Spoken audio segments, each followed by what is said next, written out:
Oke, selamat pagi mahasiswa. Kita melanjutkan kuliah kita di wawasan teknologi ya.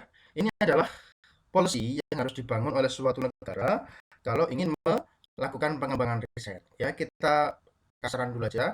Ini adalah national dan local government. Nasional itu berarti pemerintah Indonesia, local itu berarti provinsi dan kabupaten. Kemudian ini adalah perusahaan ya. Kemudian ini adalah institut untuk melatih eh, sumber daya manusia dan ini adalah sumber daya manusianya. Dan kita lihat di sini semuanya saling bersinggungan. Ya, pembuat kebijakan dari tingkat negara, provinsi dan kabupaten harus berkoordinasi dengan dari perusahaan ya di sini. Makanya ada titik potongnya ini. Seringkali kita melihat bahwa pengusaha ini kayaknya pedagang nggak ngurusi R&D. Cuman nanti masalahnya kalau teknologinya tidak diberikan lagi oleh pihak asing misalnya, maka akan kelimpungan. Tapi juga pedagangnya pelit, kadang-kadang nggak mau memberikan dana untuk melakukan riset. Yang penting untung katanya begitu. Maka di sini harus ada sesuatu yang diskusikan antara negara dan perusahaan. Kemudian ada education, vocational training, dan R&D Institute. Ini adalah tempat-tempat penelitian yang harus bekerja sama untuk menciptakan tenaga kerja yang terlatih, menguasai teknologi, bekerja dengan perusahaan, dan dalam pelindungan atau peraturan negara yang menguntungkan. Ya, di sini kita lihat semua tidak bisa berdiri sendiri.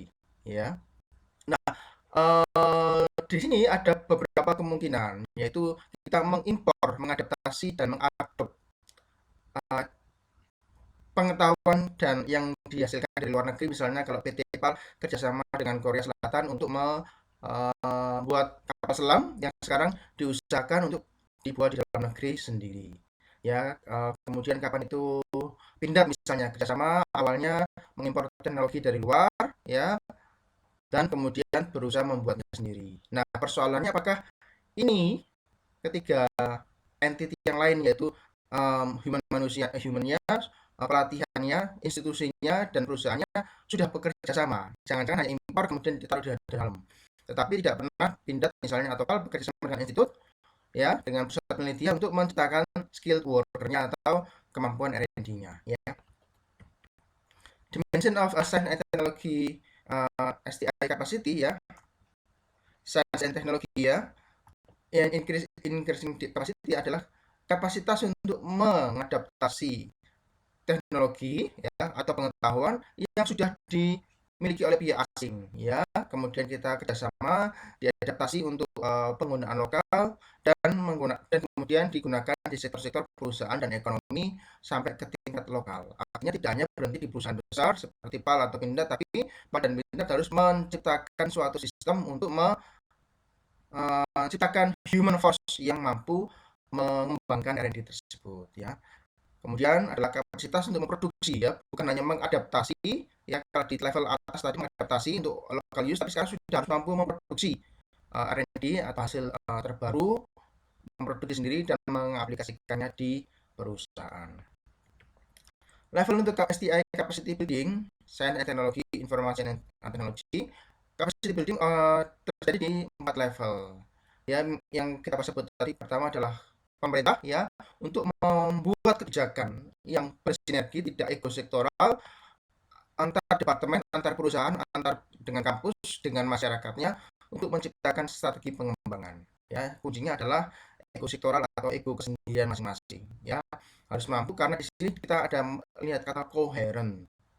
Ya, kapasitas untuk tenaga kerja untuk terlibat di dalam produksi-produksi yang berpengetahuan tinggi, berteknologi tinggi. Misalnya ngelasnya sudah nggak pakai ngelas listrik lagi, tapi ngelas teknologi tinggi ini harus terlatih tenaga kerjanya. Ya, kapasitas untuk bagi perusahaan untuk menggunakan uh, inovasi pengetahuan dan teknologi baru, ya, untuk melakukan inovasi dan pengembangan, untuk melakukan desain, bicara produksi dan market, mendapat market untuk sebagai masyarakat yang berpengetahuan ya dengan value added goods itu berarti bukan hanya jual barang mentah ya dan servis. Misalnya begini, sekarang muncul penggunaan aplikasi-aplikasi untuk keperluan hidup sehari-hari ya, mulai absensi sekarang aplikasi, kelas sekarang online, itu namanya more knowledge intensive ya.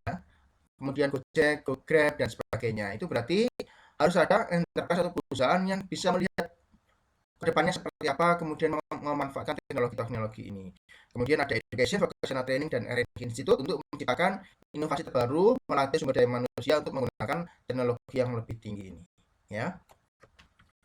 Nah, pertanyaannya adalah bagaimana kita melakukan balance? Apakah kita menciptakan teknologi sendiri atau kita impor saja kerjasama teknik? Ya, tidak boleh satu sama lain ditinggalkan. Tidak boleh kita hanya impor melulu ya, teknologi terbarunya, tapi tidak mengembangkan knowledge yang dari dalam sendiri.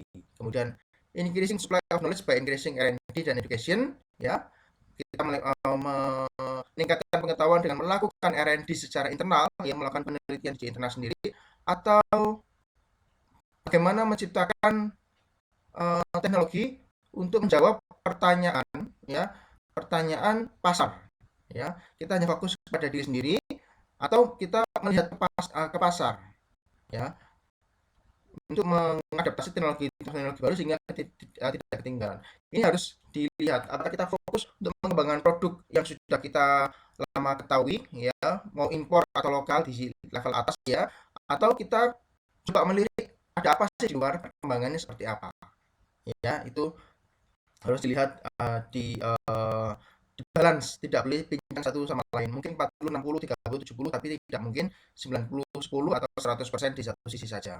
Oke, kemudian financing hardware, apakah kita lebih baik ke menciptakan new laboratories, scientific equipment, pengujian yang berbentuk barang, atau kita lebih baik membiayai software saja. Misalnya kalau sekarang simulasi pengolahan data, saya nggak tahu kalau di industri kayak gimana ya. Ergonomi misalnya, apakah kita investasikan uang ke alat peraga ergonominya atau kita investasikan uang untuk membeli software ergonominya. Itu berarti balance antara bentuk fisik, ya, investasi bentuk fisik dengan investasi bentuk software.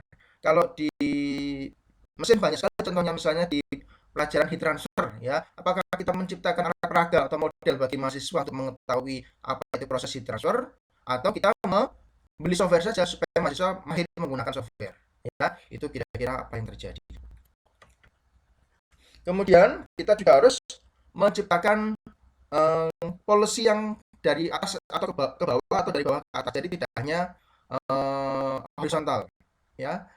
Ya, atas ke bawah penting, horizontal juga penting. Kenapa? Karena kalau kita tidak mampu menciptakan horizontal, kita akan banyak masalah. Misalnya bagaimana polusi di level horizontal, ya, yang bukan naik ke atas ke bawah tapi ke samping, itu menciptakan administratif barriers-nya dirombak. Misalnya sekarang kalau kalian absen nggak usah pakai kertas, ya, pakai teknologi, ya.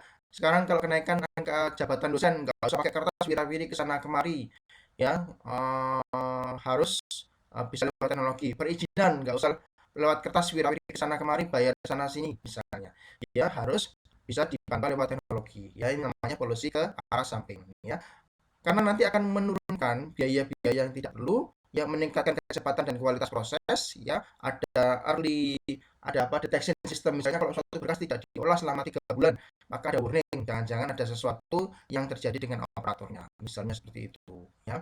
Ini akan mempercepat pengembangan masyarakat, ya, pengembangan masyarakat. Jadi apa, bisnis climate-nya akan cepat, karena izin sekarang kan nggak usah wilayah ke sana kemari, meskipun jumlah perizinan tetap, ya, misalnya IMB apa syaratnya 10, ya, nggak apa-apa nggak dihapus 10-10-nya, tapi sekarang dia olah menjadi lebih digital, ya, seperti itu.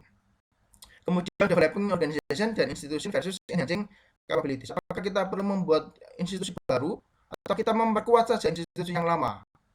Ini pertanyaan. Misalnya KPK, kenapa sih KPK harus didirikan? Karena ternyata kasus-kasus di polisi dan kejaksaan untuk kasus korupsi kok banyak berhenti.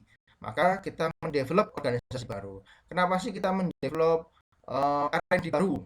Ya, karena departemen R&D baru. Karena apa? Orang produksi harus konsentrasi ke produksi. Orang produksi nggak punya waktu yang cukup untuk melakukan R&D sendiri. Misalnya seperti itu. Nah, ini adalah hierarki dan struktur di STI atau Structure of Industrial Technology, ya. Ada basic operator, ya, untuk operator paling bawah, kemudian teknisi itu berarti minimal D3 D4. Kalau ini levelnya adalah STM, ya, ini levelnya adalah S1 sampai S3 sampai Ya, S1, S2 masih bisa lah. Ya, ini adalah harus minimal S2 dan S3. Ini adalah ke hierarkinya kita lihat di sini bentuknya piramida, artinya yang di atas nggak perlu terlalu banyak untuk balancing tadi kan, maka yang di bawah perlu terlalu banyak memberikan input koordinasi antar dua bagian, kemudian bagian ini saling berkoordinasi lagi, yang ini berkoordinasi lagi ya. Nah, sistem orang-orang S2 dan S3 di sini harus mampu melihat ke depan dan ke dalam kebutuhannya seperti apa untuk kemudian kita bagaimana bergerak gerbongnya. Oke. Demikian pelajaran kita hari ini. Kita memang sengaja pendek untuk menghemat kota kalian. Tugas seperti biasa adalah menyalin, bukan merangkum. Ya, menyalin termasuk membuat gambar yang disiapkan. Terima kasih, sampai jumpa.